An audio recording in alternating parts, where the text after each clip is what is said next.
about them, and you're not trying to use it to make them do something for you, that appreciation can actually reduce their emotional pressure, which increases their tomo.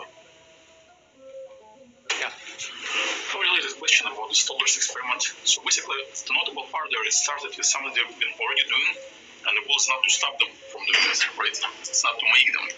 I guess first part, it would be probably different if they started with something they were not doing and incite them to do it, right? And the second part of this is, it looks to me that, well, I'm not sure, maybe you've done this. It really relates to what happens in the head of the subject, right? Did the toddlers like those games, the toys they've been given, right? Did the toddlers like those praise? Because, for example, for me, like I worked previously at Google and before the startup company, when my manager was praising me, but I wasn't doing anything, really useful subjectively. So I really hated this praise. Or, if you're given something some toy that you don't want, you don't like, it's worse than not being given anything at all. So the first part of the question was, is it different when the toddlers started out helpful and then became unhelpful? Would it be different if it was the reverse, if you wanted to have them do a behavior that they had never done before? This is a really good question. What we find is that economic pressure and rewards can be a good activator. Like, it can be the reason you do something for the first time, or it can be the reason that you pick one job over another, or the reason that you decide to go into one industry versus another.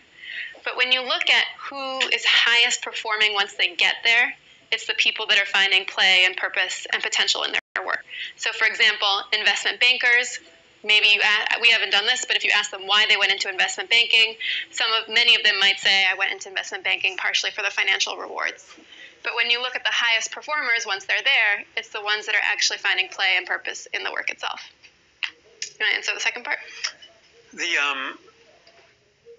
There's a couple of things I'm trying to unpack your question a little bit. Like, you were phrasing, well, what if the toy itself wasn't fun? Let's say a person has an option of a bunch of things that they can do, and they actually have a full understanding of what those options are. You actually have to compare the relative tomo of those options, right? What you described between the toy not being fun versus toy being fun, or this previous company you worked at versus now, was you went from an environment where you didn't feel play and purpose, it sounded like, to one where you might. That's a good thing, right? Increases your tomo, you feel happier, you drive better performance, lots of things improve. Now, Lindsay's right. Like, the motives, if you think about what we landed on, the direct motives increase adaptive performance. I can use all of these to increase tactical performance, including inertia, right? All of these can actually drive tactical performance. But the goal is, how do we create an organization that balances tactical and adaptive? And that can only really be done with the direct motives. Now, going back to this thing, the toddlers. If the toddlers didn't find tomo in the toy, they might have found higher tomo in helping, even with the reward. Yeah. So what I'm saying is that, you're kind of turning something that they just did anyway, and they've been giving something they don't want, they see it as a negative reinforcement.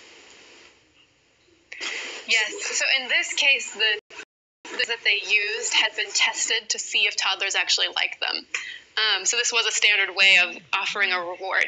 But you're right, you would have want to test that before setting up the experiment to make sure you're not actually giving them something that they don't actually want. Give the toddlers like vegetables. Yeah. Yeah. Yeah. So I know it sounds like you guys were looking at this through the lens of what impacts performance.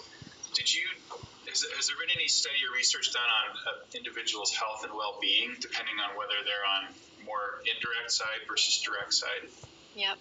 So there's fascinating research on, for example, how this affects burnout and stress, even heart attacks. If you don't have the ability to play in your work, you're more likely to have a heart attack. It's very sad. So when we're doing this research, that was one of the really encouraging things for us, is you don't have to make a trade-off between happiness and health and performance. There's actually an answer that combines the two. So just to follow up then, if you find yourself more on the indirect side, is there a way to move to the direct without changing like a job or doing something different? So you have to ask yourself a few questions.